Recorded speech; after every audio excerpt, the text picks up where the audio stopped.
രചനയുടെ ഭർത്താവാ? രചനയുടെ എന്റെ ഏറ്റവും വലിയ ശത്രുവാ. അത് നന്നായി. ആ, ഒന്ന് നിന്ന്. എന്തായാലും നല്ല കാര്യത്തിന് പോവല്ലേ. ദാ ഇത് വെച്ചോ. നീ ഇതാരോടും പറയല്ലേ? ആ, ഞാൻ ആരോടും പറയില്ല. ശരി.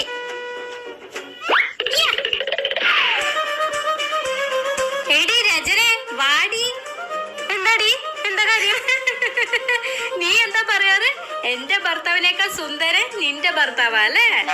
ആ, പിന്നെന്താ പറയാറ്? നിന്റെ ഭർത്താവിനെ പോലെ ഒരു മാന്യനും സംസ്കാരമുള്ളവനും ഈ നാട്ടിലേ ഇല്ലാന്നല്ലേ? ആ, പിന്നെന്താ? വേറെ പെൺകുട്ടികളുടെ മുഖത്ത് നോക്കില്ല. എന്തൊക്കെയായിരുന്നു? അതിനിപ്പോ എന്താണ്ടായ?